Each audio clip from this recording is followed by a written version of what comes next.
il forme la lumière. Ou Boré Chocher, il crée l'obscurité. Osé Shalom, il fait la paix. Ou Boré Ra, il crée le mal. On voit pas tellement le rapport. Ani Hashem, je suis l'Éternel. Et après, c'est marqué Osé Kol Ele, qui fait tout cela. Est-ce que c'est marqué? C'est dans Ishaya, même et. Isaïe, pour les Français. Donc, on va essayer de comprendre. Vous savez que dans la prière le matin, on dit aussi cette notion-là. D'accord, c'est une Gemara dans Brachot, en vérité, Daf Yud Aleph. Là, on me demande pourquoi est-ce qu'on dit Yotzer Or Boré Chocher. D'accord. Il dit, mais on va essayer d'analyser cette notion. Ah, déjà, il commence mal, lui. Qu'est-ce qu'il a, Facebook? La 4G, la Wi-Fi, elle est bien ici ou... Ouais, il faut se brancher. Non, mais elle est bien ou... Ouais. Elle est forte? Normalement, oui. Ishaya même Aleph. Même hey. Elle vérifie en plus. La confiance règne. Mais il faut voir avec quoi on va Arrête. Sablano. faire tout le coup. Ah, ça me dérange pas, moi. Tu le feras chez Mais toi. attention, ça fait pousser la barbe. J'ai lu, elle avait lui, non? Alors, est-ce qu'il est celui-là? Donc là, il est branché. Ça comprend que c'est lui. Elle va, hein. Elle me target. כן, אבל אני מסביר. הכל מקום. ברוך אתה אדוני אלוהינו מלך העולם שהכל יהיה לו. Amen. En plus, il est bon. Alors, donc on a dit, quand c'est marqué Yotzer Or, il crée la lumière. D'accord? Au Boré Chocher. Donc on a mis les deux en parallèle. Qu'Hachem, il crée la lumière. Il forme la lumière, mais il crée l'obscurité. Et après, on a dit Osé Shalom au Borera, dont en lien la paix, qu'Hachem il fait la paix et qu'il crée le mal. Maintenant, deux fois, c'est marqué Boré. Boré, c'est tout le monde sait que Boré, c'est créé à partir de rien, ex nihilo, à propos du Chocher, de l'obscurité, et à propos du mal. Après, en plein milieu, Ani Hachem, je suis l'Éternel. Donc, sous-entendu, tout ça, c'est un rapport avec lui. Osé Kolele, qui fait tout cela. Bon, on a bien compris que c'était lui qui le faisait. Donc, à quoi ça servait de dire cela juste à la fin? Alors, le Malbim, qui est un commentaire très, très religieux, il dit, il compare ces langages-là, Yotzer ou Boré, Osé. D'accord? Alors, il dit comme ça. Birarti, j'ai vérifié que Bechol Makom, Abria, I Otsa, Etsem, Adavar, Mina, Yeshmein. Bon, ça c'est connu, qu'à chaque fois que c'est écrit Boré, le langage de Boré, Bria, Bereshit, Bara, Elohim, c'est toujours Yeshmein, c'est-à-dire de créer à partir de rien, donc c'est ex nihilo. Ok. Après il dit va Yetzira, Yetzirat, Amikriim, Amitbakim. Là c'est un peu plus compliqué à comprendre.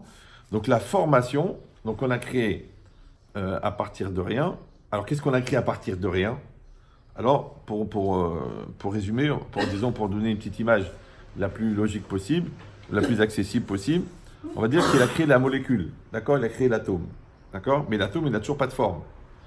Après, Yetzira, donc qu'est-ce qu'il va faire? Il va réunir ces atomes-là. Ve'asiya im gmar advarim ou mikrim bilti midvakim. Maintenant, quand on va à partir de rien, on a créé l'atome n'a toujours pas de forme, et là il va y avoir une asiya, et là il va y avoir le fait de faire, une action de finir quelque chose, donc là ça prend une forme, d'accord? Donc on a compris, il y a trois, il y a rien, il y a le néant, après il y a la molécule, mais qui n'a toujours pas de forme, et après il y a la molécule organisée qu'on appelle vulgairement la matière. Ça va toujours? Voilà. Maintenant quand on met la structure énergétique à l'intérieur de la matière elle prend sa forme. Ça s'appelle OC. Avant qu'on mette la volonté, avant qu'Hachem mette sa volonté de lui donner une forme, elle s'appelle Yetzer, d'accord? Et avant ça, il s'appelle Boré. Super. Il dit maintenant, ça c'est pour ce qui est créé. Maintenant, Achocher, Ve'ara, M et Edarim. L'obscurité et le mal sont des absences, c'est-à-dire le néant. Il dit Ve'atzmutam ou Eder. Leur essence même, c'est le néant. Velo itachen le yaches laem tsura. Et donc, on ne peut pas leur rattacher une forme. On ne peut pas leur donner une forme. D'accord? L'obscurité n'a pas de forme, comme le mal. La reine Amar Boré, chez Umemutsa ben en le yesh. C'est-à-dire que c'est une étape intermédiaire entre ce qui n'est pas et ce qui est. D'accord? Et c'est très intéressant. Ça veut dire que ça, par exemple, vous le voyez là. Vous voyez, c'est un verre. D'accord? Maintenant, s'il était sous forme d'atome, vous ne le verriez pas. C'est parce qu'on lui a donné la forme du verre. Alors maintenant, quand on dit que l'obscurité n'existe pas, d'accord? Ça veut dire quoi? N'existe pas. Elle n'est pas encore elle n'est pas réalisée. Mais les éléments qui la constituent, ils existent. Seulement, ils ne sont pas réunis. Ok. Alors, ce qui est intéressant aussi, c'est que le mal, c'est pareil. Donc, quand c'est marqué Boré Rocher, il a créé le mal, vous avez compris, que il a créé, ça veut dire ici, ça veut dire on est dans une période intermédiaire. C'est une situation qui n'est pas finalisée. Donc, elle n'est pas perceptible dans le réel, mais elle est dans son essence. Ok. Donc, ça veut dire que le mal, en fait, c'est une ambiance, comme l'obscurité. Alors, j'avais donné cette image. C'est comme si on a un appareil, par exemple cette bouteille, elle est là, d'accord? Vous la voyez parce qu'elle occupe, disons, 60 cm3. Mais si moi j'ai un appareil qui me permet de viser cette bouteille et de régler le volume de sa dispersion dans l'espace en particules élémentaires, et que je marque 20 m3, donc quand je vais appuyer, paf, elle va s'étaler dans 20 m3. C'est la même bouteille, mais alors la question elle est, est-ce qu'elle existe ou elle n'existe pas? Elle n'existe pas quand on suit virtuel. Elle n'existe pas. Elle n'existe pas. Parce que c'est des particules. Ben oui, parce qu'une bouteille, c'est cette masse de molécules cumulées et organisées. Mais quand elle est au maximum, on va dire qu'elle est potentielle. Mais elle n'existe pas parce qu'elle est dispersée. Si je fais l'inverse, j'appuie sur le bouton inverse et sur 20 mètres cubes et je marque bouteille. Maintenant, il y a une bouteille qui est dispersée ici. Et j'appuie sur le bouton et hop, elle se contracte et elle est là la bouteille. Ok.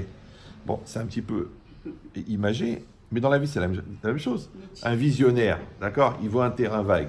Il dit bon, ici on va créer une école de 3000 élèves. Un fou, un Lubavitch, d'accord. Et les gens lui disent mais t'es fou, t'es fou, t'es fou. Et le gars, tu viens, il y a une école.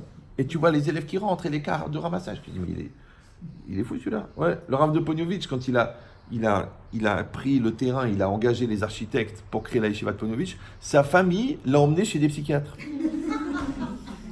Il a dit, il est fou celui-là. On est après la guerre, il y a des millions de Bachurim qui sont morts, on n'en trouve plus, en plus en Israël, il faut aller dans les kibbutzim, Shomer Hatzaïr pour aller voler des Bachurim, d'accord? Il n'y en a pas. Oui, il n'y en a pas, il n'y en avait pas, c'était en voie de disparition. Et lui, il fait un truc avec 1500 places. Et ça va pas la tête. Ça s'appelle en français un visionnaire. Maintenant, c'est une question. Exactement pareil que la bouteille. La yeshiva, elle était là ou elle n'était pas là? Tu dis, elle était dispersée. Lui, il a un accélérateur, un condensateur, ce qu'on appelle en français la conviction. Ouais, la croyance, la émouna, qui va cumuler les particules pour créer. Maintenant aussi, tu peux avoir une vision de ton couple en voyant ton khatan, d'accord? Tu peux avoir une vision de ta famille. Tu peux avoir une vision de tes petits-enfants. Tu peux visionner tout, ouais. Maintenant, cette vision-là, qu'est-ce qu'elle fait? Elle a créé, mais est-ce qu'elle a créé à partir de rien? Non, parce que c'est dans l'air des choses. Comme nos descendants, ils sont en nous, dans notre semence, ils sont là. D'accord? Comme nous, on n'est que la réalisation de la semence de nos parents. Mais à l'époque de nos parents, on était microscopique. Ouais, et aujourd'hui, on est réel. Et un jour, on va partir, et eux, ils existeront, les descendants. Et les gens, quand ils verront la petite fille, diront « Ah, vous êtes pas la petite fille de madame... Oh là là, mais c'est incroyable. Oh là là, mais qu'est-ce que vous lui ressemblez. Oh là là. Oh, vous avez son nez, effectivement. Bon, mais... Non, mais la grand-mère l'avait refait. Mais bon, d'accord, mais... Il y a des choses auxquelles on ne peut pas échapper. Donc, c'est quoi l'idée? L'idée, c'est ça. C'est qu'une chose, en vérité, qu'est-ce que ça veut dire? Quoi? Elle existe, exister, extérieur, ister, être. Donc maintenant, elle est à l'extérieur, c'est-à-dire elle est réalisée. Avant ça, elle est où? Elle est le potentiel. Ok. Il dit ça s'appelle du rien, du néant. et créer à partir de là un potentiel s'appelle boré. Maintenant, quand on dit boré, rocher, il faut comprendre, ça veut dire que le mal, c'est une situation intermédiaire. C'est pour ça, même toi, que quand tu as un projet, par exemple, et tu n'arrives pas à le finaliser, tu te sens mal. Tu te sens mes boules balles ou mes boules bellettes, vu que je suis minoritaire. D'accord, ouais. Tu te sens mélangé à l'intérieur. Pourquoi? Parce que c'est pas encore, c'est pas du concret, c'est pas du solide, d'accord? Mais si on dit que le mal c'est la même chose, ah attention, alors là c'est encore plus compliqué. Ça veut dire que le mal, en fin de compte, c'est quoi? C'est une situation qui n'est pas finie. Vous me suivez ou... Oui. Voilà. C'est pour ça que je vous avais dit à l'époque, pour les redoublantes, que, en fin de compte, le mal, c'est du bien qui n'est pas optimisé, ou qui n'est pas réalisé, ou qui est détourné. Donc ça veut dire quoi? Ça veut dire que les éléments pour le bien, ils sont là, mais on dit en français, ça a mal tourné. Comment ça a mal tourné? On a tout pour être heureux, mais ça a mal tourné. Le magasin, il est bien placé, mais tu fous rien dedans, d'accord? Ou alors, c'est pas ton mazal. Tu fais 1 euro par jour, le gars, il te le rachète vraiment par pitié, et lui, il fait 3000 euros par semaine, par jour. Tu dis, mais comment c'est possible? Kolwar de mazalo. Ouais. Pour toi, c'est un puits de dette, et pour lui, c'est un endroit de bracha. Maintenant, qu'est-ce qui s'est passé? Que toi, tu es rentré en connexion avec cet endroit-là, donc tu es rentré avec ce potentiel, comme tu es rentré, comme le shidour, il n'a pas marché, et avec ta copine, il marche du premier coup. Je ne comprends pas, mais qu'est-ce qu'on a de différent? Ben, cette connexion-là, elle révèle un potentiel. Où il était le potentiel avant? Il était en l'air. Il était dans l'air, d'accord? Alors maintenant, encore une fois, si je dis ça, ça veut dire que de la même manière qu'il faut une conviction pour réunir les particules et créer le magasin, et créer l'école et créer la famille, alors quelle conviction il faut pour créer le mal? Parce qu'il en faut de la haine, il en faut de la mauvaise volonté, il en faut de la méchanceté, ouais. Ou alors, non, il suffit qu'il n'y ait pas la bonne volonté. La preuve, c'est que si on dit que l'obscurité, en vérité, c'est quoi? C'est que la matière n'est pas encore organisée. Donc, pour que l'obscurité soit là, il suffit de ne pas mettre la lumière. C'est pour ça que je vous avais expliqué à l'époque que cette bouteille, vous la voyez, donc pour les gens d'Internet, je la montre. Donc, c'est marqué Evian dessus. A priori, c'est de l'eau d'Evian. Elle est neuve. Merci de nous accueillir avec des bouteilles qui ne sont pas utilisées. Et je rigole, mais enfin, il faut aller voir sur miskin.com. Donc, et c'est marqué 50 centilitres. D'accord? Donc, si j'ouvre la bouteille et je la vide dans une bassine, d'accord? La bouteille, il n'y a plus d'eau dedans. À ce moment-là, il y a de l'air. Grande question philosophique, métaphysique et physique. Qui a mis l'air? Parce que celui qui a mis l'eau, on sait, c'est Evian, c'est marqué dessus. Mais qui c'est qui a mis l'air? Voilà, c'est la nature. Alors, les croyants, ils vont dire que c'est Dieu. Les scientifiques vont dire que c'est la nature. Les sceptiques, ils vont dire on ne sait pas, c'est rien. Ça s'appelle l'air de rien d'ailleurs. D'accord, ouais. C'est-à-dire qu'il y a de l'air qui attend, il dit qu'est-ce que je fais? J'y vais pas. Des Marocains comme ça, très très polis, d'accord, qui osent pas se lancer. Alors ils veulent pas rentrer dans la bouteille. Non. Alors moi je vous donne le secret, d'accord? C'est la lecture benchetrital de l'événement. C'est qu'en fait, celui qui a mis l'air, c'est celui qui a enlevé l'eau. Je sais que ça a l'air évident comme ça. Vous dites c'est dommage de venir de Lyon pour dire des lourdeurs pareilles, mais ça veut dire, parce que moi j'ai arrêté de parler au premier degré quand j'avais 8 ans et demi. Donc si vous relisez cette phrase au deuxième degré, c'est que celui qui a mis la mauvaise ambiance, c'est celui qui n'a pas mis la bonne ambiance. Celui qui a mis les soupçons, c'est celui qui n'a pas mis la confiance. Vous me suivez ou non? Celui qui a mis la mauvaise volonté, celui qui n'a pas mis la bonne volonté. Donc, de ne pas mettre la bonne volonté, c'est un acte. Comme quand tu ne mets pas la lumière, il y a l'obscurité. Vous me suivez ou non? Donc quand tu souris pas, tu fais la gueule. Tu dis non, je suis parvé. Je suis ni halavi ni basari. Non, ça n'existe pas. C'est marqué. Avec Magdim, les Koladam. Avec Mekabel et Koladam sévère panim yafot, tu dois accueillir tout homme avec une face sévère.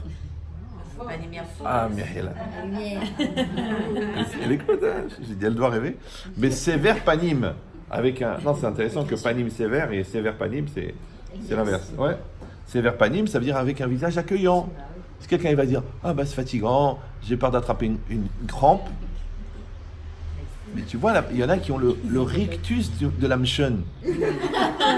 Ici, la peau est marquée par. Ça fait tellement longtemps qu'ils font la tranche, ils sont marqués par l'arma. Mais c'est chacun est en train de s'imaginer devant un miroir. Mais l'idée c'est. D'accord. Et encore aujourd'hui, on est facile. Et c'est intéressant parce que les médecins ils disent que le fait de sourire active des centres nerveux qui amènent la joie. C'est-à-dire que ça fonctionne de manière physiologique aussi et psychologique. D'accord. Par contre, le contraire, celui qui fait la tronche, ouais, c'est-à-dire il vit mal la pression en règle générale, et on dit une pression, ça va bien, dépression, ça va plus. D'accord. Donc cette logique, c'est quoi? C'est que c'est simplement le fait que je ne mets pas la lumière. C'est incroyable. D'accord. Donc, quand c'est marqué Boré Rocher, on l'a dit ici, c'est marqué ici dans le Malbim que l'obscurité c'est quelque chose qui n'est pas fini, d'accord? Donc, elle est là en potentiel. Au moment où je vais mettre la lumière, mais attention, c'est très important de comprendre que quand je mets la lumière, ça veut dire quoi? Là, je réunis les éléments et je leur donne une forme. Ça s'appelle Yotzer. Mais il y a marqué Boré Rocher et Yotzer Or. Ça veut dire que quand vous réunissez les éléments, ça fait de la lumière. Quand vous ne les réunissez pas, ça fait de l'obscurité. C'est comme dans la compréhension. Vous expliquez quelque chose à quelqu'un, il ne comprend pas. Vous voyez dans ses yeux qu'il ne comprend pas. Et après, quand vous lui donnez la logique ou qu'il y a un éclair qui se fait dans sa tête, il comprend. Et qu'est-ce qu'on dit? Son regard s'éclaire.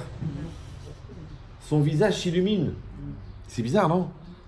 Pourquoi? Parce que la compréhension, elle génère la lumière. D'ailleurs, on dit que c'est un esprit éclairé. D'accord? Pas trop non plus, parce qu'après c'est illuminé, ça devient dangereux. D'accord? Mais l'idée, c'est quoi? C'est que quand tu trouves la solution, d'accord? Tu as fait la lumière. Et bien, quand tu trouves aussi le khatan, tu fais la lumière. On voit le visage de la personne qui est heureuse, d'accord? Tu trouves la solution à ton problème bancaire, ton visage s'éclaire. Donc tu vois comment les choses, en fin de compte, ils sont que la symbolique, matérielle ou physique, d'une réalité spirituelle et psychologique. Ça va toujours? Voilà. Maintenant, si c'est ça, qu'on n'a pas dit boré à partir sur la lumière, donc on n'a pas dit création ex nihilo pour la lumière, mais on a dit ex nihilo pour l'obscurité, maintenant il va se poser une question. Est-ce que Hachem, il y avait déjà l'obscurité, il a créé l'obscurité à partir de rien, et après il a formé la lumière, mais puisqu'il a formé et qu'il n'a pas créé, c'est qu'elle existait déjà, mais elle n'était pas formée. Ou alors que non, que la lumière, en fait, c'est la transformation de l'obscurité. Oui. Ah oui. C'est pas la lumière divine. Détendez-vous. Vous avez compris ce que je dis ou non? Prenez du temps pour réfléchir, c'est pas grave, le cerveau n'est pas une excroissance de l'estomac. D'accord?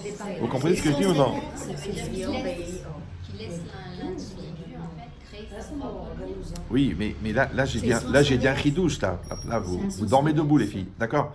Parce que normalement, on sépare la lumière et l'obscurité.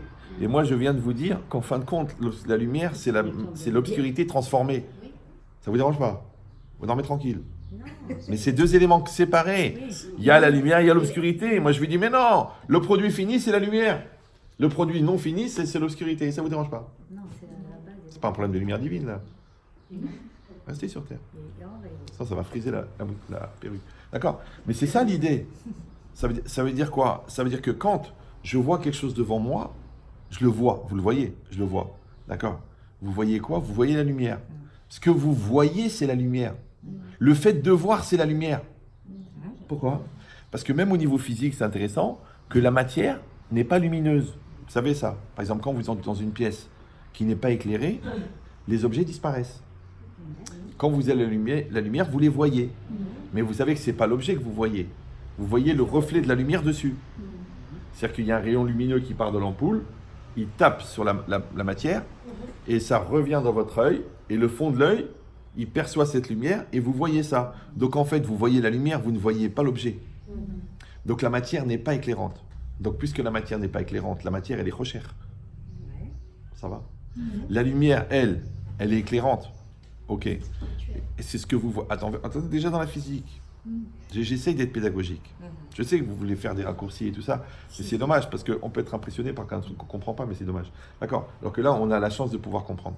Donc on réfléchit ensemble. Je sais que je vais lentement et que vous allez beaucoup plus vite, mais c'est pas grave. Au pire, je vous attendrai à l'arrivée. D'accord? Donc qu'est-ce qui est marqué ici? Par devant, j'arrive. D'accord?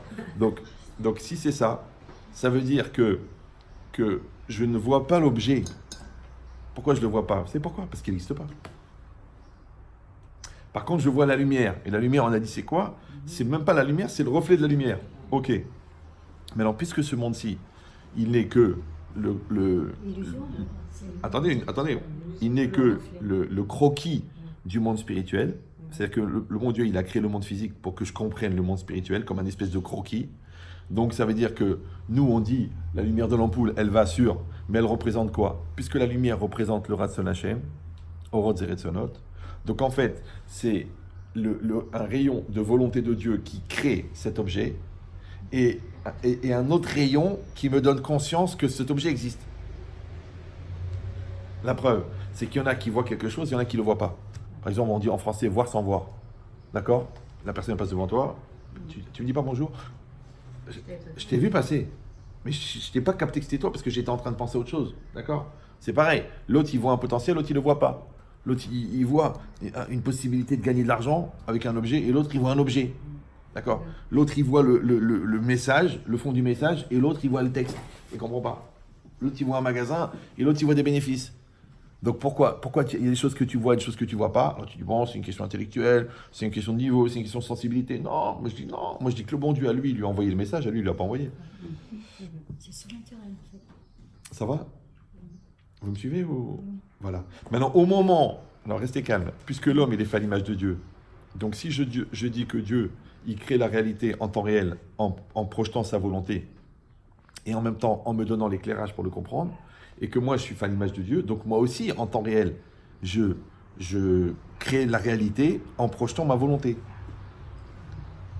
C'est un bébé en Ça va? Voilà. Donc maintenant, on a un souci maintenant. fait. Parce que ma volonté, c'est la volonté de Dieu. Oh là.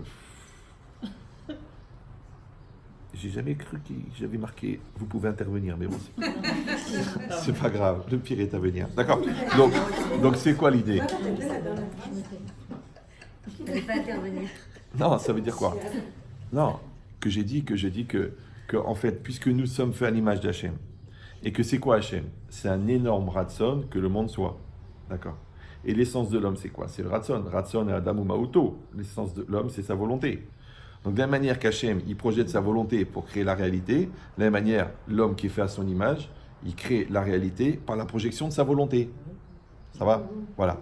Alors, je dis, mais c'est un peu contradictoire, parce que d'un côté, il y a Hachem, d'un côté, il y a l'homme. Alors, il faut décider qui est Dieu. Donc, on n'a pas de conflit avec ça. D'accord? C'est qu'en fait, la réalité, c'est la communion de la volonté de Dieu et de la volonté de l'homme. Les deux créent la réalité. C'est la connexion. Alors, chez Dieu, ça s'appelle la projection, et chez l'homme, ça s'appelle la croyance. Mais dans la croyance, dans la religion, c'est la Emouna, d'accord? Mais dans la réalité, c'est quoi? Ça s'appelle adhérer avec sa réalité. Maintenant, quand moi, je projette une réalité, je la crée. Pourquoi? Parce que la conscience que j'en ai, elle vient de l'éclairage que je mets dessus, ce qu'on appelle en français porter son attention, prendre à cœur. C'est ça, voir. Pourquoi tu vois? Pourquoi tu vois? Parce que tu te concentres. Pourquoi tu vois pas? Parce que tu n'es pas concentré. La concentration, c'est quoi? C'est l'orientation du flux existentiel émergent de l'âme. Voilà. C'est pour ça qu'on dit que les yeux, c'est un lien avec la Neshama. D'accord? Donc, et comme la Neshama, elle produit la volonté, donc maintenant, le laser qui va orienter le signal de l'âme vers la réalité, c'est les yeux. C'est pour ça que quand tu rentres dans une histoire et que tu n'es pas concerné, on te dit, mais tu n'as rien à voir. circuler. Ouais.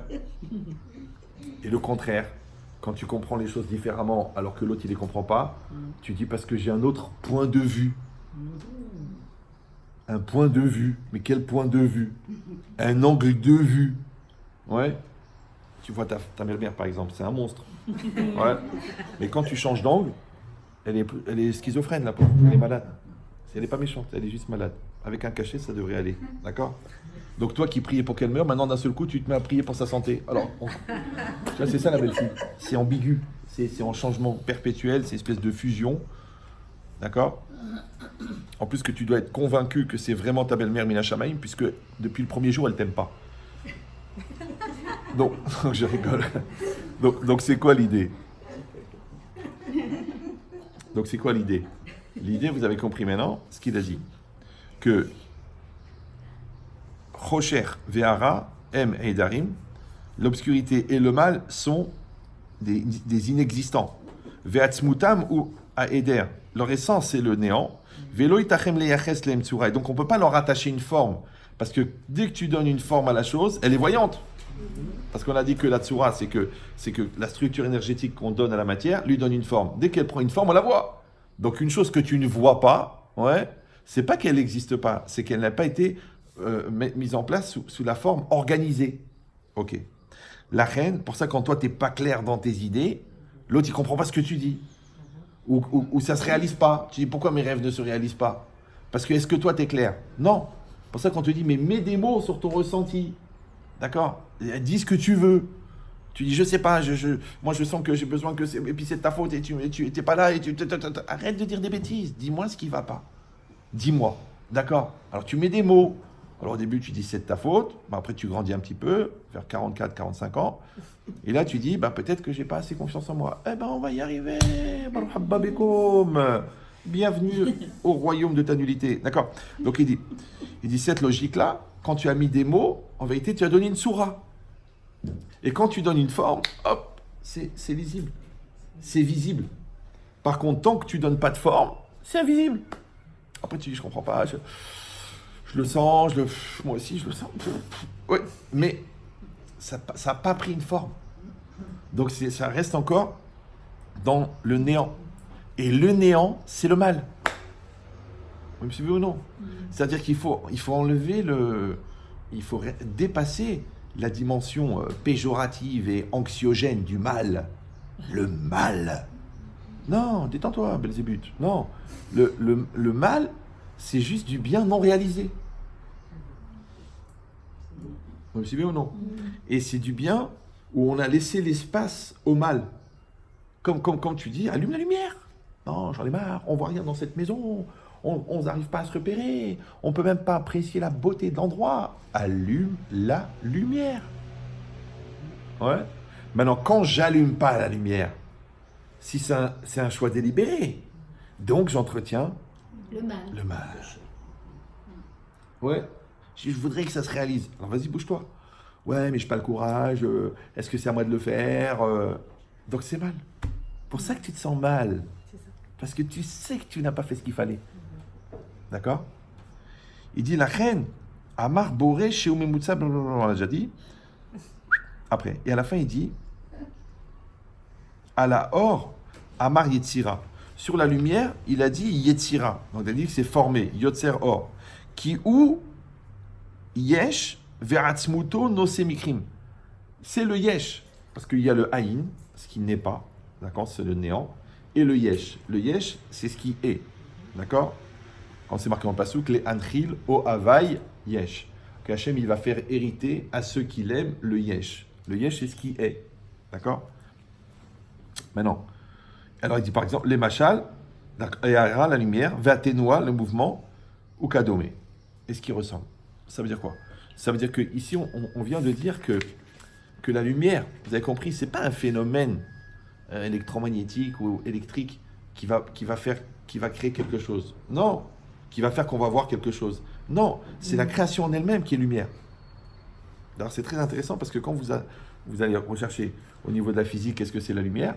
Alors il y en a qui disent que c'est une projection de photons qui vient du soleil, d'accord? Et il y en a qui disent non, c'est une vibration qui vient du soleil et qui fait émerger la lumière qui est dans la matière. D'accord? Ça, c'est la physique. Maintenant, le psychologique, c'est la même chose. Est-ce que tu penses que ce qui est devant toi, c'est la projection de ce que tu veux, ou alors c'est la vibration de ta conviction qui fait apparaître, qui réalise le potentiel qui était déjà dans la matière? Donc on parle vraiment de Yetzira au niveau de la lumière. D'accord? Que ce que tu vas former, tu vas mettre les choses en situation. Mais tu resteras toujours impacté par le fait que si tu ne le fais pas, l'obscurité, il est là. C'est pour ça que quand c'est marqué dans le Passouk Yotzer Oboy Chocher, le Metsudat David, qui a un commentaire, il dit comme ça, sur le Passouk, quand c'est marqué Yotzer Or, il dit Ratzel Omar, Ani ou a osé davar ve'efecho. Hachem, il dit, c'est moi qui fais la chose et son contraire. Parce que pourquoi le bon Dieu il a besoin de dire Yotzer Oboy Chocher? Ça va, j'ai compris, de toute façon, il n'y a que lui. Non. Il dit que c'est lui qui fait et qui fait son contraire. Parce que dans le Shulchan Aruch, Siman Nun Tet, là-bas, c'est marqué, quand on dit la bracha, Baruch Ata Hashem Elokeinu melech haolam Yotzer Or Borei Chocher, il dit Tiknu, en fait c'est la Gemara, Tiknu, ils ont institué cette bracha, Leaskir Midat Laila Bayom, pour mentionner la notion, la qualité d'obscurité dans le jour. Donc le jour, on va mentionner la nuit. Yotzer Or Borei Chocher. Il dit les otsi milev à apikorsim, pour enlever du cœur des apikorsim, apikoros, d'accord, c'est les gens qui se réunissent pour chanter ensemble parce qu'ils sont heureux, apikoros. Non, c'est pas ça. Ce sont des hérétiques, d'accord. D'accord, ça va. Il y en a qu'un de toute façon. Il dit chez Omrim, chez Mishebara Or le bara chocher. Ouais, qui disent que celui qui a créé la lumière n'a pas créé l'obscurité. Et genre, comme s'il y a deux réchouillottes, c'est-à-dire il y a deux dieux, un qui a fait la lumière, un qui a fait l'obscurité. D'accord? Maintenant, vous, est-ce que vous faites partie de ce club-là? Oui, non? Non? Non, c'est vrai? C'est vrai? D'accord, en vérité, c'est faux. Bah oui, parce que quand tout va bien, vous dites Baruch Hashem, et quand ça va pas, vous faites la gueule. Pourquoi vous faites la gueule? Parce que vous pensez qu'il y a un autre Dieu qui fait le mal. Mais c'est le même. C'est ça le problème. Vous suivez ou non? Ah oui, il était Dieu quand j'ai eu besoin de l'absence de Dieu, le silence de Dieu. Ouais. Et je ne comprends pas, tu me dis que c'est le même. Donc tout le monde est d'accord au niveau culturel de le penser, mais le problème c'est qu'on met des années à vivre ce qu'on pense. Maintenant, il y a une grave erreur qui s'appelle la culture, de croire que comme on sait, on pense, oui, qui peut être un très très bas niveau, ce qu'on appelle l'agriculture. D'accord? Proche de la terre, qui est même un peuple de la terre, Amaharet, ça s'appelle. Et ça, Amaharet, c'est celui qui est au niveau de la terre. C'est-à-dire que si vous marchez sur une pelouse et que ça vous gratte sous les bras, c'est que vous êtes très petite. D'accord? Et bien, c'est exactement ça l'idée. D'accord? Que la personne, non? Très très petite. Non, des fois l'herbe est haute, hein. Ça veut rien dire. D'accord? Donc maintenant, c'est quoi l'idée? L'idée, c'est que celui qui a créé l'obscurité, il a créé la lumière. Et pour ça qu'on doit mentionner, la qualité de nuit pendant la journée. Ça veut dire que ça restera toujours que le jour et la nuit existent. Comme le bien et le mal existent. Comme ce qui te fait plaisir et ce qui te dérange. Ouais. Comme ce que tu comprends et ce que tu comprends pas. Ça fait partie. Maintenant, quand j'accepte les deux, et j'accepte les deux sont du même créateur, d'accord? Et que moi je suis fait à son image, donc aussi de la même manière, je dois être satisfait du bien que je produis, mais je dois me sentir responsable du mal qui m'arrive, puisque je suis à son image. Donc je ne peux pas dire le bien c'est moi et le mal c'est toi, puisque c'est la projection de la volonté. Alors on revient donc au Metsudat David, il dira de Saloma, Ani, Dieu c'est Dieu, c'est pas moi. Ani ou a osé davar ve'efecho, c'est moi qui fais une chose et son contraire. Ani yotzer or les Israël, c'est moi qui va créer la lumière pour Israël. Ve'ani borei chocher les Babel, et j'ai créé l'obscurité pour Babel. Ani osé shalom les Israël, c'est moi qui va faire la paix pour Israël. Ve'ani borei ra les Babel, et je vais créer le mal pour Babel. Chez où afour à shalom. Donc là déjà il a dit un chidouche incroyable. Ouais. Il a dit que le mal c'est le contraire du shalom. J'ai mis quel rapport? Il y a le shalom, Et il y a le balagan, il y a le shalom, et il y a la guerre. Ouais, il fallait dire non, boré shalom ou boré milhama. D'accord? Ok, tu me dis il y a la guerre et il y a la paix. Non, non, il dit que le contraire de shalom, c'est le mal. Pourquoi? Parce qu'en vérité, shalom, ça vient de shalem, entier. Et comment on appelle le mal dans le langage des chachamim? On l'appelle chasser. Le'olam adam chasser. L'homme est toujours manquant. Donc en vérité, le mal, c'est le manque. Donc le manque, c'est le contraire du complet. Ça va? Voilà. Maintenant, une chose ne peut pas être complète si elle n'était pas manquante, puisque pour la rendre complète, on a juste complété le manque. Maintenant, si on dit que le bien, c'est juste l'organisation du mal non organisé, parce qu'on a dit Yotzer, Boré Rocher, Yotzer Or. Donc maintenant, ça veut dire que quand je mets, on a dit que je ne mets pas l'énergie positive pour faire le bien, le mal s'installe. Comme quand j'étais à la lumière, j'ai pas un interrupteur pour la lumière et un interrupteur pour l'obscurité. Tu dis, tiens, je vais mettre l'obscurité.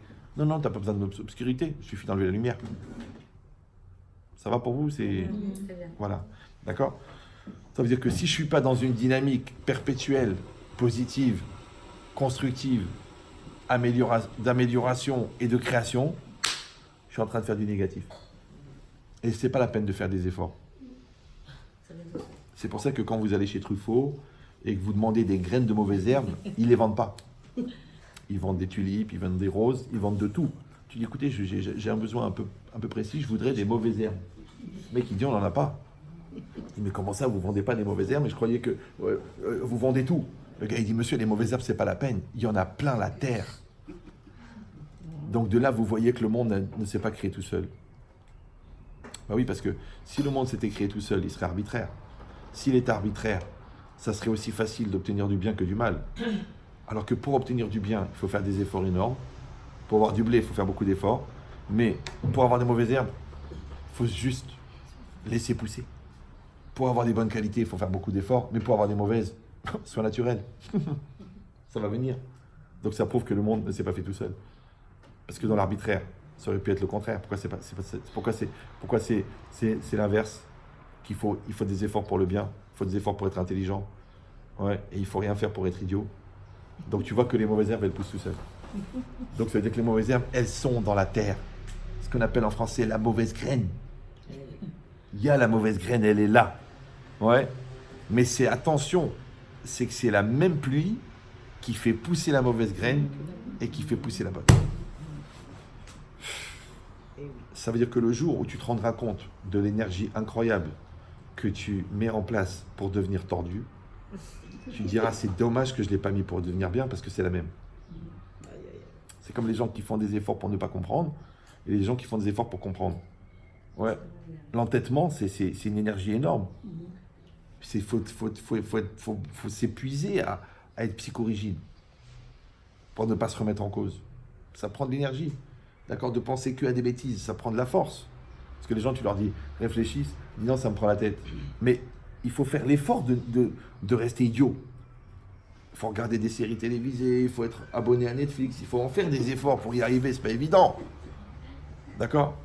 Alors que la personne qui veut devenir intelligent,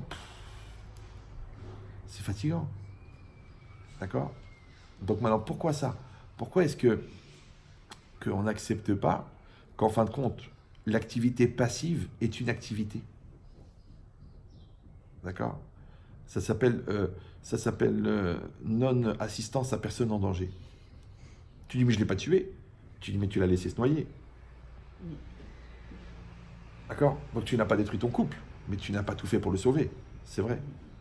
Tu n'as pas entraîné tes enfants dans une mauvaise passe. Mais est-ce que tu leur as donné des moyens de pouvoir y échapper? Non. Ah bah écoute, ils ont grandi tout seuls. Moi aussi, j'ai grandi tout seul. Oui, on voit le résultat. D'accord. Donc une personne, qu'est-ce qu'elle fait? Elle est en contraire. Elle est en situation positive. Mais encore une fois, on ne pourra jamais séparer les deux. Maintenant, quand je l'accepte que le même qui crée, entre guillemets, qui forme le bien, c'est le même qui crée le mal, c'est-à-dire qui crée le potentiel, puisqu'on a compris qu'un bien, c'est juste un mal réalisé. D'accord? Donc maintenant, quand moi, je vois le bien qu'il y a dans le mal, il devient bien. D'accord? Ce professeur, il était très dur avec toi. Ok, mais grâce à ça, tu as vu comment tu es un cerveau bien fait. L'autre, il était très cool avec toi. Oh, mais tu as vu comment tu es une hamala. D'accord? C'est pareil, tes parents, ils avaient un chinour exigeant. Oh, ben ok, mais tu es vachement structuré. Tu te dis non, tu fais ce que tu veux, tu te couches alors que tu veux, avec qui tu veux. Après, tu dis attends, je suis complètement détruite, je suis perdu émotionnellement, je sais pas, c'est quoi le sens de ma vie? C'est bizarre. C'est bizarre que ce qui te dérange, c'est ce qui te fait avancer. Ouais. Et ce qui te fait plaisir, c'est ce qui t'enfonce. Alors il faut être un peu maso, ça veut dire. Non, il faut avoir confiance dans les gens qui t'aiment. C'est-à-dire que si les gens qui t'aiment, ils ont un comportement qui t'apparaît comme oppressant, ouais, ça veut dire que c'est ton bien. Alors celui qui t'aime le plus, c'est le bon Dieu.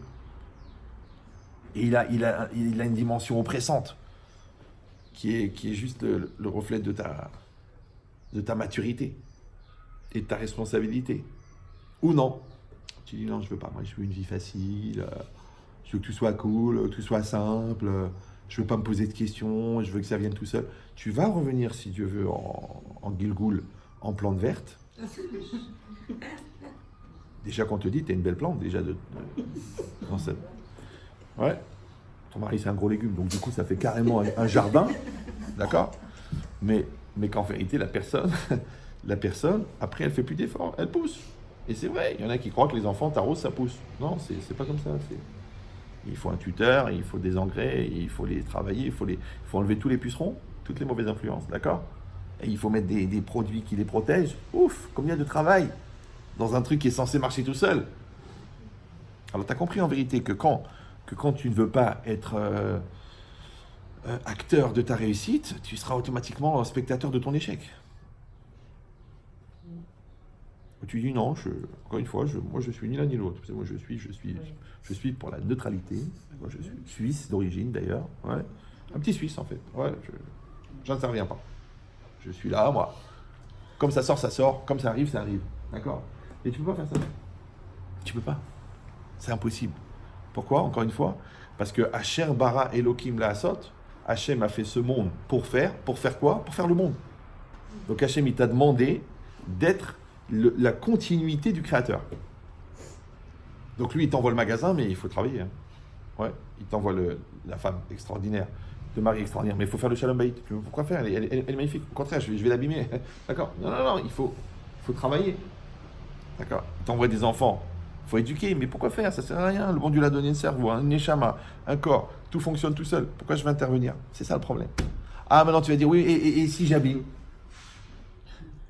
Mais c'est ça le problème. C'est que la potentialité de réussir ne provient que de la potentialité de rater. C'est pour ça que les placements à risque sont toujours plus payants que les placements pas à risque. D'accord? Donc le couple, c'est un risque. La vie, c'est un risque. Le business, c'est un risque. La Torah, c'est un risque. Chaque fois que tu veux faire quelque chose de grand, c'est risqué. Et ça, tu dis non, je veux pas prendre de risque. D'accord? Donc là, tu pars dans le virtuel. On le dit en anglais, Matrix. Ne prends pas de risque. Ouais. Et après, il n'y a plus qu'à adhérer à la mutuelle, qui a surtout sauf la mort. Comment il s'appelle? Matmout. Donc c'est quoi l'idée? Tu peux tout faire, mais ne meurs pas. D'accord. Donc ça veut dire quoi? Je sais, c'est déstabilisant, mais bon. Donc ça veut dire quoi? Vous avez compris maintenant? Vous avez compris que quand on a mis en parallèle le shalom et le mal, ouais, c'est facile. Mais c'est marqué Osé Shalom. Et on a dit que Asiya, c'est quoi? C'est finir les choses. Donc la paix, c'est automatiquement la réunion d'éléments séparés. C'est ça qui s'appelle Shalom, Baït. Parce que la Baït, au départ, elle est séparée. C'est quoi un couple? C'est quoi le Shalom? Le Shalom, c'est de maintenir ensemble, de manière forte, deux éléments initialement séparés. Parce qu'il y a deux individus et toi, tu veux faire un couple. D'accord? Il y a 6 personnes et toi, tu veux faire une famille. Je dis, mais laisse tomber, Là, il y a 6 personnes. Tu dis, non, je veux une famille, je veux une famille. Quand tu fais la famille, tu es osé mishpaha. Maintenant, pour faire la famille, alors il faut des liens.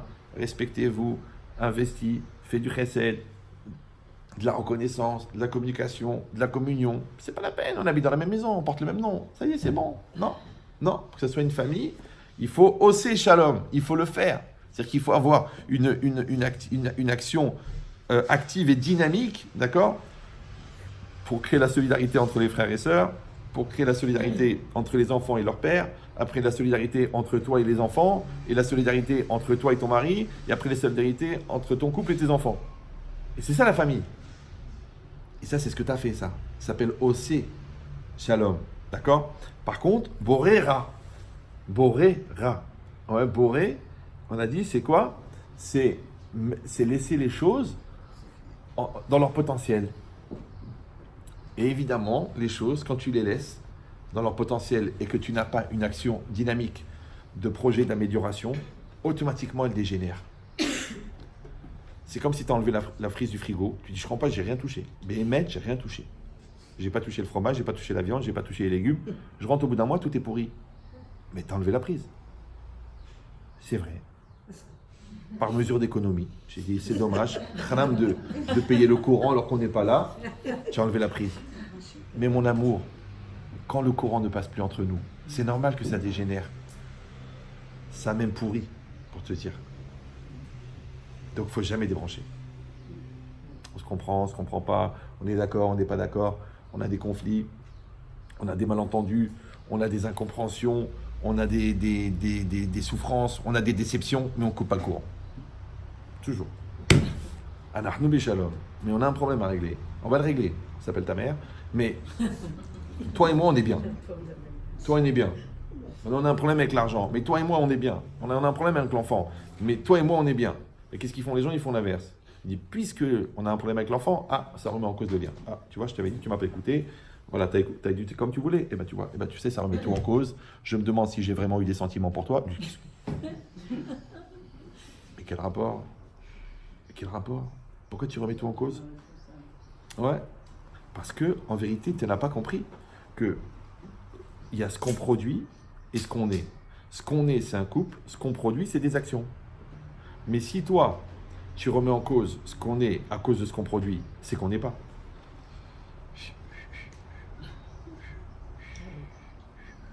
C'est normal. C'est comme par exemple quand vous lisez le livre que quelqu'un est en train d'écrire et que vous essayez de lire les pages qu'il a écrites après sa mort. Il avait un cahier personnel, il écrivait tous les jours, il écrivait son ressenti, son vécu et tout ça. Il est mort le 26 mai. Et puis, vous tournez la page. Vous tournez la page.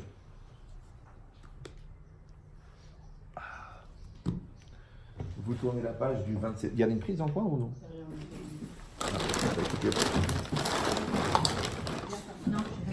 Voilà, super. Si vous pouvez me brancher, ma façon de parler.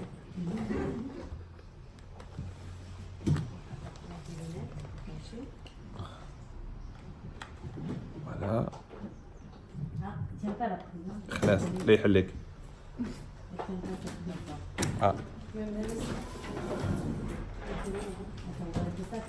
Vous pouvez bloquer n'importe quoi. C'est bon? Ouais. Super. Donc, C'est beau, ça marche? j'espère. Vu que ça ne réagit pas. C'est mieux.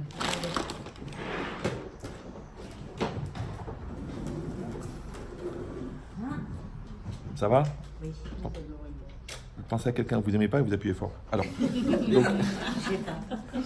Je sais pas dans mes tablettes. comme ça qu'on écrase l'aubergine. Donc, Je sais pas si ça bien. que du bonheur. Ça va? Non, vous pouvez le poser. Vous pouvez le Non, mais poser. c'est bon, c'est ça. Bah, j'espère. Ah, ok, ok. Normalement, Je vais voir s'il y a quelque chose à faire. je vais vérifier, mais oui, c'est bon. Donc, si vous comprenez ça, alors maintenant, on a dit, maintenant, on voit le rapport qu'il y a entre Shalom et Ra, d'accord? Et entre Or et Rocher. Maintenant, c'est quoi Osé Kol Ele? D'accord? Il fait tout cela. Alors là, ça s'appelle en français le fait de voir Hachem dans son entité. ce qu'on appelle en hébreu Yichud Hashem, l'unité de Dieu. C'est-à-dire que je ne dois pas, quand on est jeune, eh ben, il y a le bon, le mauvais, ce qui fait plaisir, ce qui dérange. Et quand on grandit, d'accord, on se rend compte qu'en fin de compte, Dieu est un. D'accord? Maintenant, de la même manière que je dois aimer mes enfants sans condition, malgré des déceptions, je dois aimer mon mari pour le meilleur et pour sa famille, d'accord? Donc, et de la même manière, Hachem, je dois le regarder de manière unie.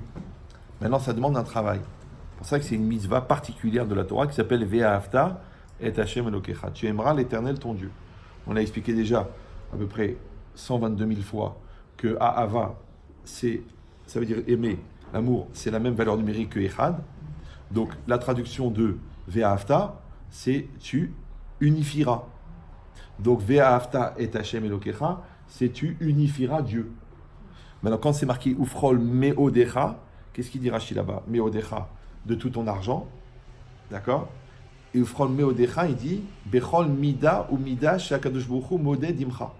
Ouais, quelle que soit l'attitude que Hachem aura avec toi, alors tu vas l'aimer.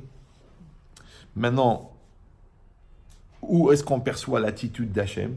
On perçoit dans l'Ashgacha, dans la réalité, d'accord? C'est-à-dire que la réalité, ce qu'on appelle en hébreu la Metsiout, c'est le relief de Dieu dans le monde. Ça va? Maintenant, le relief, c'est ce qui prend la forme de la personne contenue dans le relief. C'est pour ça que la Metsiout, on l'appelle Levush Hashem, ça s'appelle l'habit de Dieu. C'est pour ça qu'on dit que Elohim, c'est la rigueur, c'est une facette de Dieu, et c'est la même gematria que Ateva. C'est la même valeur numérique que Ateva qui est la nature. Et on dit que Hashem, Yud Kevavke, Mitlabesh Belokut, il est habillé de Elokut. Donc ça veut dire que Elohim, c'est l'habit de Dieu. Mais on a dit que l'habit, Elohim, c'est la même valeur numérique que Ateva, et Ateva, c'est la nature. Ça va toujours. Et la nature, pour nous, c'est quoi? C'est la réalité. Donc, la réalité, c'est Dieu. Facile? Voilà. Maintenant, le Sforno, il dit que Hachem Oev et Ametsiout. Hachem, il aime la réalité. Maintenant, aimer, ça veut dire quoi? C'est pas comme nous, on aime les glaces, on aime notre conjoint. Non, aimer, encore une fois, puisque ça veut dire Echad, ça veut dire que Dieu, il fait un avec la réalité. Donc, quand moi, j'accepte pas la réalité, en fait, je suis dans un déni de Dieu. C'est ça l'Emouna. Quand j'accepte la réalité, je fais un avec Dieu. C'est pour ça d'ailleurs que tant que j'accepte pas la réalité, la chose ne peut pas se régler. Parce que la moitié de la solution, c'est d'accepter le problème. Donc quand j'accepte la réalité, j'accepte Dieu. Maintenant, Dieu ne peut pas intervenir dans ma vie puisque je le refuse. C'est comme si je dis au docteur, non, je ne prends pas le médicament.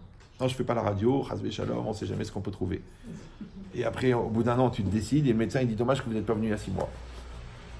Ça fait de la peine. Tu dis, mais c'est horrible, allez-nous, simsilez-nous, tout. Maintenant, si on dit que Dieu, il aime la réalité, et que la réalité, c'est le rideau derrière lequel Dieu se cache, donc, et que le rideau prend la forme de celui qui est derrière, donc Dieu, il est là. Vous me suivez ou non? Mais après, c'est marqué aussi que Ve'ahavta est Hachem. Toi, tu dois aimer Dieu. Et on a dit que aimer, c'est Echad. Maintenant, comment je vais traduire Ve'ahavta? Moi, j'étais un peu violent avec vous. Je vous ai dit, tu unifieras. D'accord? Mais en vérité, Ve'ahavta, ça veut dire tu aimeras. Donc, vous voyez qu'il n'y a pas de différence entre unifier et aimer. Bien sûr qu'il y a une différence. Pourquoi? Parce que moi, je peux penser dans ma vie, dans ma tête, que Dieu, il est un, mais moi, je ne suis pas un avec cette unité-là. Donc, quand je vais aimer, ça veut dire que je vais unifier Dieu. C'est-à-dire, dans ma culture, je pense que tout vient de Dieu, mais moi, je vais adhérer à ça. Et ça s'appelle tu aimeras. Maintenant, si moi, je ne suis pas un avec Dieu, parce que je ne suis pas un avec la réalité, donc je ne suis pas un avec mon mari, je ne suis pas un avec mes enfants, je ne suis pas un avec mes problèmes, je ne suis pas un avec mes réussites, je ne suis pas un avec mon bonheur, je ne suis pas un avec l'endroit où j'habite parce que j'aurais préféré être ailleurs. Ouais. Donc j'ai un problème. C'est que maintenant le courant ne passe pas. C'est comme si je débranche l'écran et je vois, et la tour est allumée et je vois rien sur l'écran. Je dis, mais attends, mais qu'est-ce qui se passe? Je dis, mais enfin, tu as juste débranché l'écran de la tour. Ben, la tour, c'est le bon Dieu et l'écran, c'est ta vie. Donc, ce qui apparaît sur l'écran vient de Dieu. Maintenant, le problème, c'est que pour le percevoir, il faut que toi, tu regardes l'écran.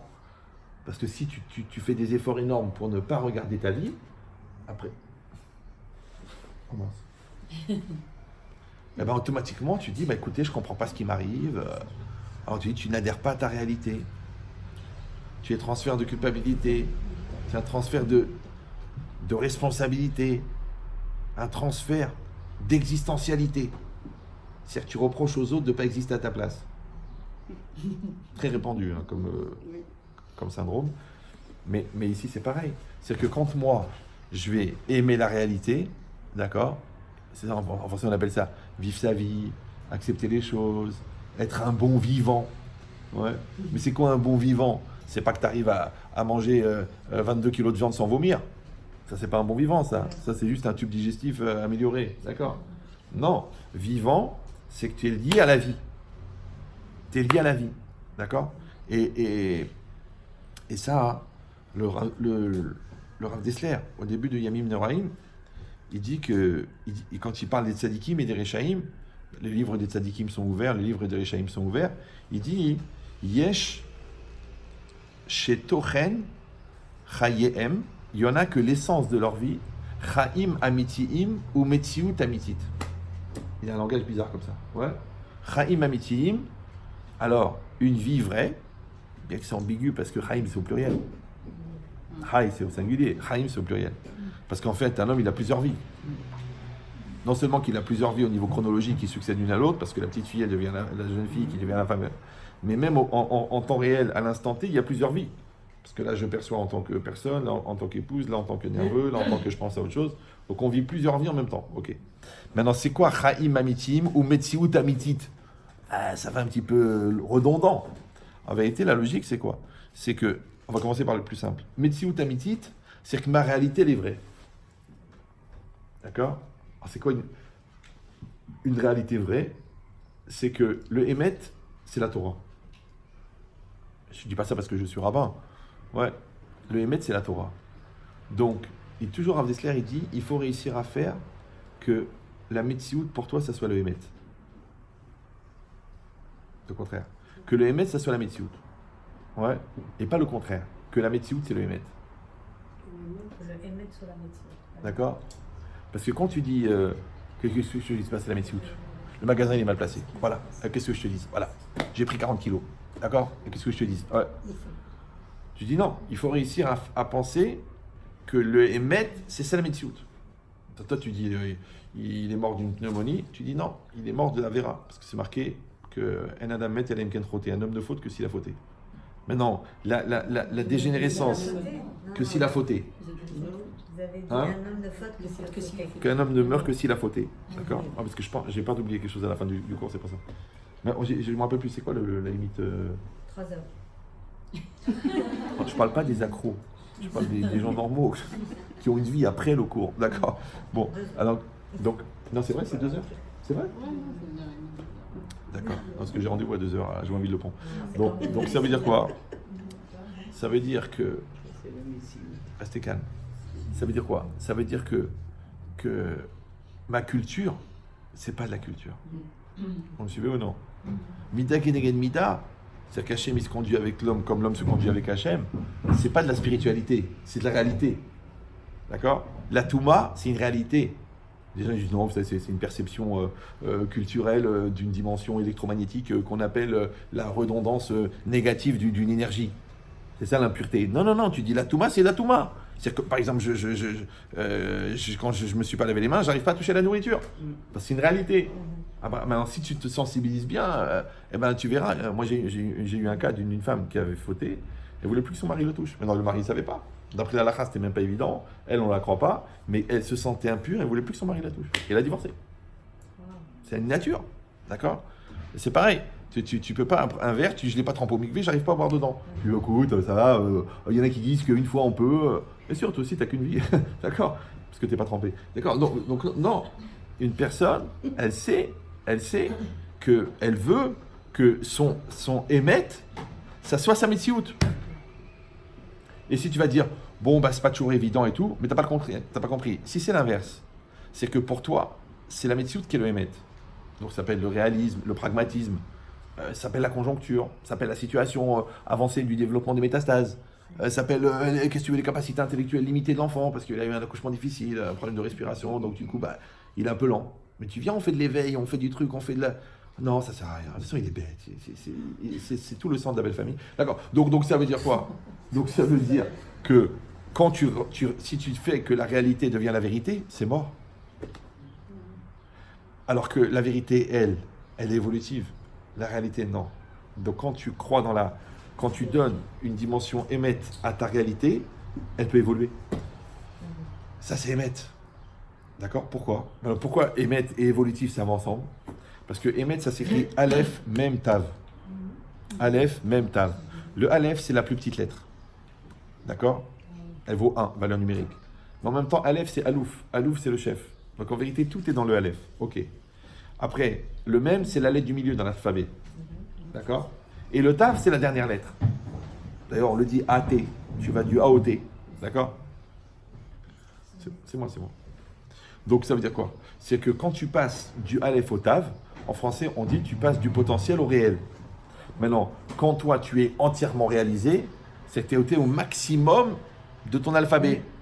Tu as été au Tav. Maintenant, tu ne peux pas le faire sans passer par le même. Il faut passer par l'équilibre. Tu as dit, moi, je n'ai pas besoin du même, moi. Moi, je suis un extrémiste. Je suis Aleph, le lendemain, je suis Tav. Tu ne peux pas être racide avant d'être Talmid Chacham. Ouais, tu peux pas. Tu peux pas être équilibré avant de lutter contre ce qui te déséquilibre. Tu dis non, ça n'a rien à voir, j'ai pris sur moi, c'est une question de conviction, quand tu veux, tu peux. Arrête, tu fumes des joints, tu es en train de me parler d'équilibre, toi. Tu prends des colères de malade et tu dis que c'est à cause des autres. Mais tu dis que toi, tu es équilibré, parce que moi, je suis pas nerveux, c'est les gens qui m'énervent. D'accord. Donc ça veut dire que tu n'es pas émette, parce que tu ne passes pas par le même. Le problème, c'est que le même n'est pas le même pour tout le monde. Exactement. Même s'ils ont la même tête. C'est 49. Ouais. Non, il faut que la personne, elle trouve son même à elle. Il faut qu'elle trouve son équilibre à elle. Et elle va passer du Aleph au Tav en passant par le même. Quand elle y arrive, ça s'appelle Emet. Maintenant, si elle ne réalise pas son potentiel, donc elle ne fait pas le Tav, qu'est-ce qui reste? M.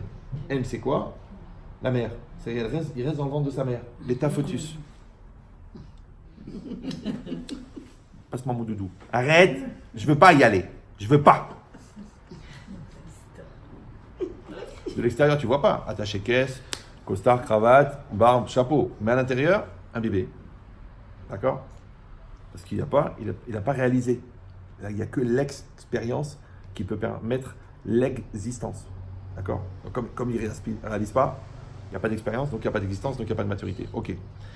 Si il détruit le potentiel, je suis rien, je suis nul, je vaux rien, j'y arriverai jamais, je suis mort, je suis perdu. Il enlève le Aleph, qu'est-ce qu'il reste? Met. Il est mort. D'accord? Donc ça veut dire que tu vois que Emet, c'est de passer du Aleph au Tav en passant par le même. Maintenant, si on dit que le Tav c'est la réalité et le Aleph c'est le potentiel, donc le fait que tu colles avec ta réalité s'appelle Emet. Le fait que tu acceptes ta réalité s'appelle Emet. Le fait que tu assumes ta réalité s'appelle Emet. Le fait que tu optimises ta réalité s'appelle Emet. Mais comme il y a un rapport entre Aleph et le Tav, donc le Aleph, il génère le Tav il fait évoluer le Aleph. C'est vrai ou non? Parce que quand est-ce que tu te rends compte qu'un homme est grand? Quand il fait des grandes choses. Les grandes choses, c'est le Tav. Ce qu'il est, c'est le Aleph. Donc comment le Aleph qui est 1, il devient Alouf, il devient 1000? Parce qu'il a fait des grandes choses. Donc c'est la grande question. Est-ce qu'on est là pour faire des grandes choses ou est-ce qu'on est là pour devenir grand en faisant des grandes choses? En fait, ça ne s'arrête jamais. Maintenant, comment je peux le faire? Tu sais pourquoi? Parce que je suis Emet. Comment ça s'appelle Emet? Emet, c'est Matim. C'est Matim. Matim, c'est quoi Matim? Ouais. Ça correspond. Zematim. D'accord? Tu vois les deux là? Zematim. Lui, dans cette école, c'est Matim. Dans l'autre école, c'est pas Matim. Celui-là, ce niveau de religion, c'est Matim pour lui. Celui-là, c'est pas matim. En trop grand ou en trop petit, c'est le matim. Il va craquer. Il va craquer. Il va craquer. Ouais. Et celui-là dit, j'en ai rien à faire, je crois pas en Dieu. Tu dis, c'est le matim. Tu vas voir, il va être avec ses copains qui vont se passer les jours à Tel Aviv et leur dire, moi, faites la bracha. Je comprends, monsieur. Tu nous dis que tes parents, ils t'ont saoulé avec la religion et tu nous saoules pour faire le Berkat Amazon. Bah, faites au moins le Berkat Amazon. Allez, quoi, faites le Berkat quand même. Tu vois? C'est comme ça, il va se marier. Enfin, attention, tu ne peux pas te marier avec une fille comme ça, parce que toi, tu as grandi dans un milieu religieux. Tu n'es pas adapté. Dis non, mais je vais la ramener à la Torah, en plus, elle a des qualités morales. Non! Ça va pas, parce qu'elle va te sortir les lardons, la pizza Hut, tu vas devenir fou. Tu vas dire, mais attends, mais c'est assourd. Puis c'est quoi cette sniout là? Comment t'es habillé? T'as vu ta jupe? On dirait une. Et ça, c'est ce que t'as reçu, ça. C'est ton éducation. Donc, imzelomatim. Et la matin, qu'a trouvé une fille comme toi qui a craqué. C'est pas grave. Au moment, les deux, vous avez les mêmes bases. Et toi, tu veux prendre l'inverse. T'es pas adapté. D'accord? Donc, si on dit ça, ça veut dire que matim, c'est adapté. On a dit qu'adapté, c'est quoi? C'est un. Un, c'est quoi? C'est echad. Echad, c'est ava. Donc, quand tu aimes la vérité, quand tu aimes la réalité, c'est que tu aimes. Maintenant, aimer, encore une fois, la partie visible de l'iceberg s'appelle apprécier, mais la partie invisible de l'iceberg s'appelle adhérer. C'est pour ça qu'on dit que l'intelligence, c'est la capacité d'adaptation. Donc quand j'arrive pas à m'adapter, je suis un imbécile. D'accord? Mais c'est aussi la cohérence. Et c'est aussi la chorma. Et c'est aussi la maturité. D'accord? Maintenant, tout ça, c'est le rapport que j'ai entre le rocher et le or. Donc, je suis obligé de mentionner l'obscurité quand il fait jour, et je suis obligé de mentionner la lumière quand il fait nuit. Pourquoi? Parce que il y a un phénomène récurrent qui a été développé d'ailleurs par le professeur Sif, très très connu pour sa dimension récurrente. Sif. Ammoniacal. Si. C'est quoi? C'est que souvent, enfin je ne sais pas si je pousse trop au niveau. Ah, carrément. Ah, il y a une voiture qui gère. Si c'est mon hélicoptère, on peut le déplacer. Donc, Une usine. c'est que souvent, le jour tombe au bout de la nuit. Je ne sais pas si vous avez remarqué. D'ailleurs, on ne dit pas le jour tombe, on dit la nuit tombe. C'est vrai. La nuit tombe, le jour se lève. Et le jour se lève. D'accord? Exact. C'est pour ça que les gens qui sont de mois qui se lèvent n'ont pas de problème pour se lever le matin. Exactement. C'est pas grave. Mais maintenant, il fait nuit et après il fait jour. C'est un phénomène bizarre. Parce que si à 6 heures il fait jour et qu'à 8 heures il fait nuit, en Israël par exemple, ouais. Donc il fait plus nuit à 6 heures. Mais à minuit, il fait plus nuit qu'à 8 heures, parce que ça va en s'obscurcissant. Et à 6 heures, il fait plus nuit qu'à minuit. Et pourtant, à 6h30, il fait jour. Donc, question philosophique fondamentale, comment c'est possible que l'obscurité produit de la lumière? Alors, les gens disent, mais non, ça n'a rien à voir. C'est juste une chronologie. C'est une succession. Après la nuit vient le jour, après le jour vient la nuit. Vaïré, vaï boker. D'accord? Mais si j'accepte que le jour apparaît au bout de la nuit, ça va? Ça va, oui? Mais vous êtes bien là, vous n'êtes pas, ça déstabilise pas trop. Donc ça veut dire que la solution, elle vient au bout du problème. Parce que la nuit, c'est quoi? C'est quand tu comprends plus rien dans ta vie, quand tu es mal, quand tu dis j'en peux plus avec ce gosse. Mais est-ce que tu as touché le fond? Attends, c'est ça que tu me souhaites? Est-ce que tu as été au bout du problème? Est-ce que tu l'as accepté à 100%? Ou non? Tu dis non, j'arriverai pas, vous le connaissez pas, c'est trop difficile, c'est trop dur. Ah, t'es pas au bout de la nuit encore. C'est le voyage au bout de la nuit, c'est connu, d'accord? Mais au bout de la nuit, le jour se lève. Vous me suivez ou? Un monsieur là, il m'a raconté, ça fait 2 fois qu'il me le raconte, mais pourtant il n'est pas très très religieux, mais très croyant. Ils étaient dans un voyage en vacances avec sa femme au Portugal. Sur une ligne de train qui est connue pour les pickpockets. Et ils sont descendus du train Et sa femme, elle a oublié son sac. Le sac avec les papiers, les traveler chèques, l'argent liquide, les billets d'avion, tout. C'est-à-dire, elle a signé son arrêt de mort. Elle va mourir aujourd'hui. D'accord? Et elle commence à crier. Ouah, ouah, ouah, ouah. Elle descend du train. Elle va voir le chef de gare. Il dit, écoutez, madame, c'est connu cette ligne, c'est là qu'il y a le plus de pickpockets. Jamais votre sac, il est perdu. Et elle laisse mal crier. Qu'est-ce qu'il a fait, lui? Il s'assoit par terre, comme ça. Il s'assoit par terre, en pleine gare, imagine le fou. Et il dit, j'accepte ton décret. Il a dit, j'accepte ton décret. Dieu, j'accepte ton décret. Tu veux qu'on a tout perdu, tu vas... Animé Kabel. J'accepte. Ouais. Il se lève, il dit, bon, il va quand même voir le gars du bureau de la gare, il dit, écoutez, est-ce que vous pouvez appeler... Ils appellent, donc la gare d'après, et le gars, il dit, écoutez, c'est incroyable. Le gars, ça fait 30 ans que je suis sur cette ligne. Le chef de gare, le contrôleur, il a trouvé le sac, il l'a déposé à la gare, il vous le ramène dans 2 heures. C'est impossible. C'est comme si un mec qui s'est jeté d'un immeuble de 100 étages et il a survécu. Tu dis, bon, il a rebondi sur un parasol. Il n'y a pas. Ouais. Mais il a accepté. D'accord? Sachez que nous, avec notre barbe et notre perruque, on a des fois du mal à accepter. Bien qu'on le sait que c'est comme ça, avec Mina Shamaïm. Mais quand même, franchement, ça pouvait tomber ailleurs.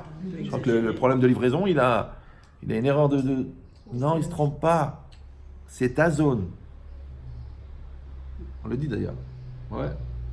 Donc c'est quoi l'idée? C'est que la personne, tout de suite, elle adhère.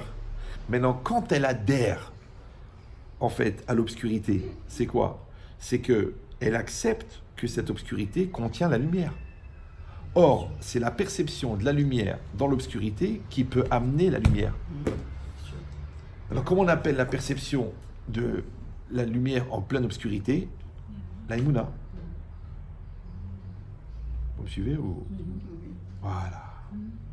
Maintenant, vous allez me dire, ok, j'ai compris pourquoi est-ce qu'il faut exprimer la lumière dans l'obscurité. Mais pourquoi on doit exprimer l'obscurité dans la lumière?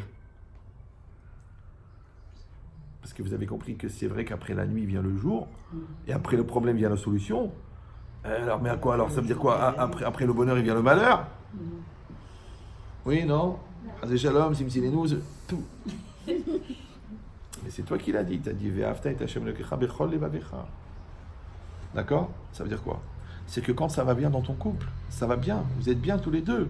Alors prenez des forces, prenez des énergies, mettez en place le dialogue, mettez en place la solidarité. Pourquoi? Parce qu'il y aura des tempêtes, il y aura des crises, il y aura des malentendus, il y aura des changements financiers, il y aura des changements moraux, il y aura des dépressions.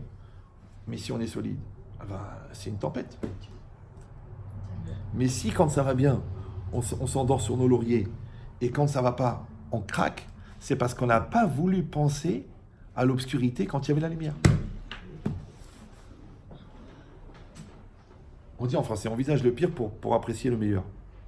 Tu dis non mais là j'ai pas envie de penser au mal, là je suis bien. Je vois des femmes, j'ai dit madame, vous ne parlez pas avec votre mari. Dis, écoutez, quand ça va bien. D'accord? On va s'en parler, on va s'engueuler, ça va mal tourner. D'accord? On va pas faire de la remise en cause quand ça va bien. Et quand ça va pas, il n'y a personne à qui parler.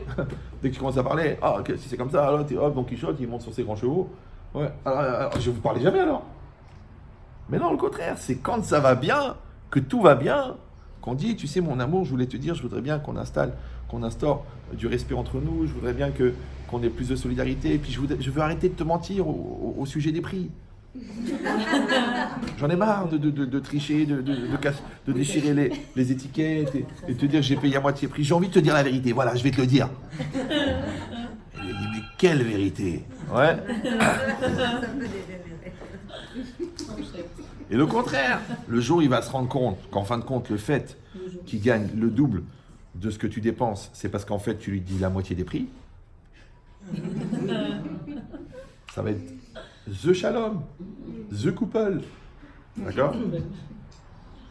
Donc ça veut dire quoi? C'est que tu vois qu'il faut mentionner. Maintenant, mentionner, ça ne veut pas dire qu'il faut se pourrir son bonheur avec le malheur. Ouais. Ça ne veut pas dire qu'il faut avoir peur de l'Aïnara parce qu'on est trop heureux.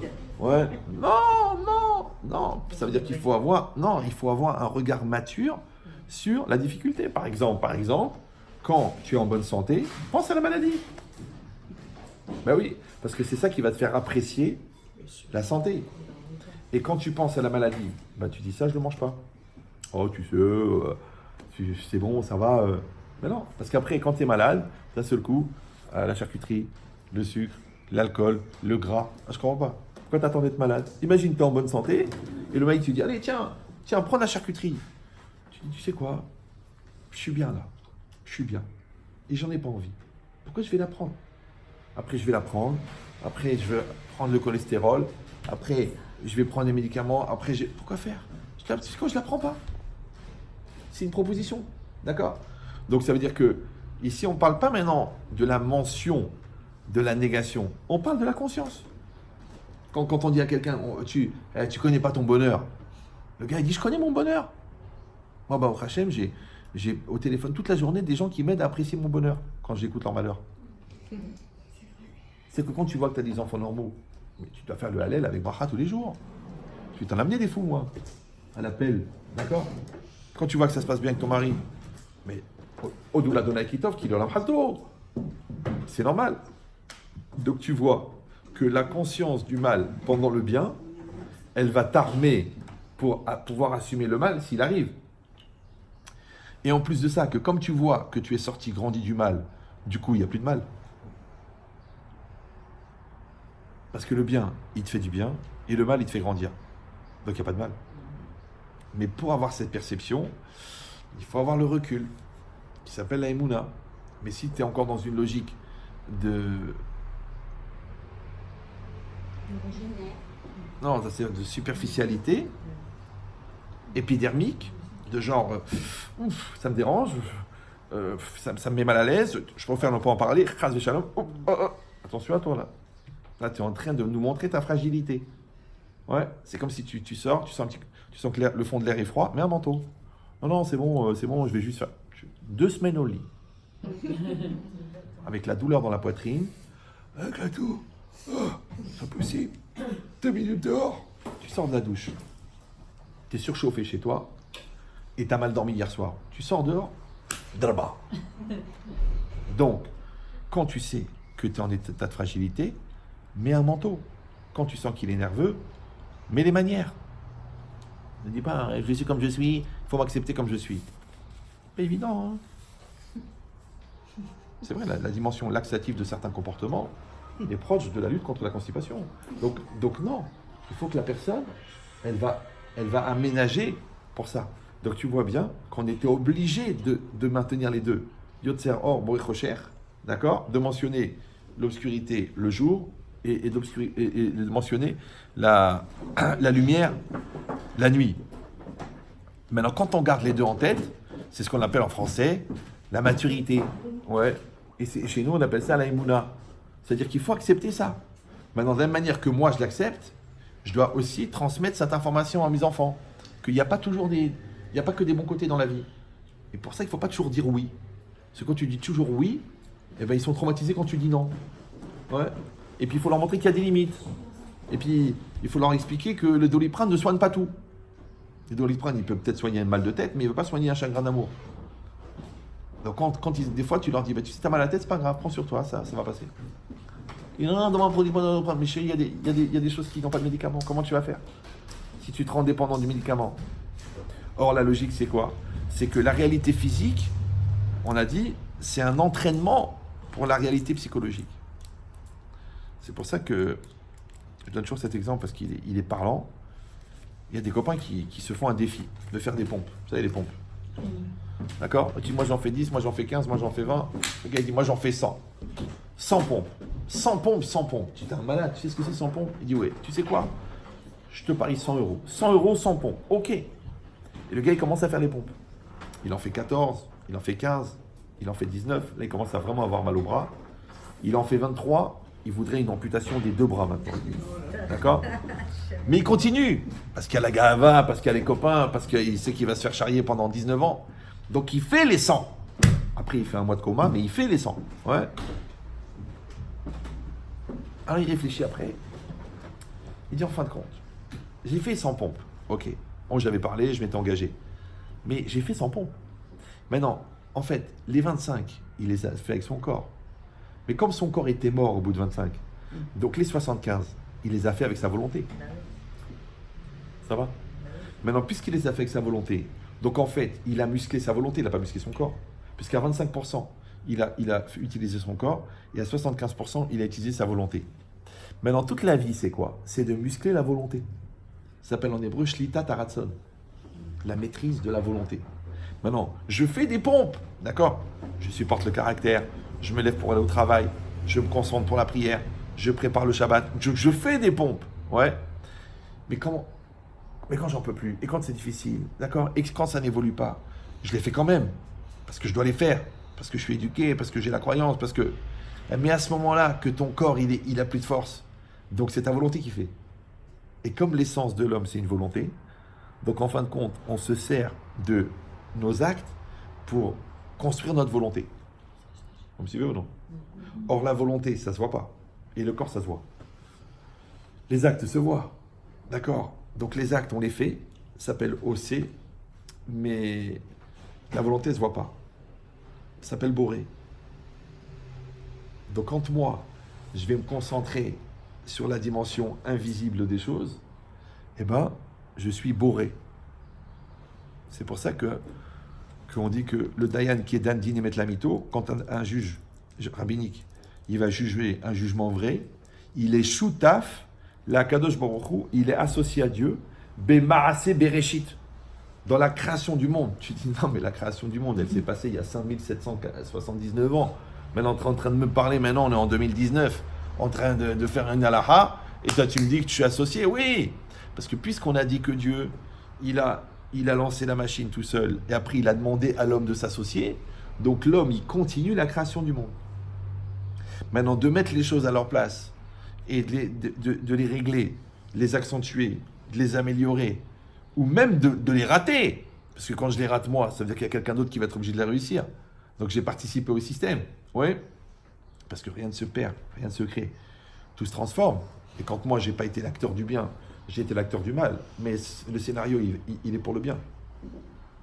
Mais c'est juste que c'est dommage que moi j'ai choisi la mauvaise partie du casting. Donc dans cette logique-là, quand je fais ça, en vérité, je perpétue la chose. Donc je perpétue une chose qui a commencé à la création du monde. Et c'est moi qui va décider, est-ce que je vais décider d'être un acteur de lumière ou un acteur d'obscurité? Mais même l'acteur d'obscurité, il participe à la lumière. C'est pour ça que les commentaires, ils disent, mais pourquoi le rachat il est puni? Puisque de toute façon, la finalité, c'est pour le bien. Il dit oui, c'est vrai, mais il n'aurait pas dû choisir de participer au mal. Il aurait dû choisir de participer au bien.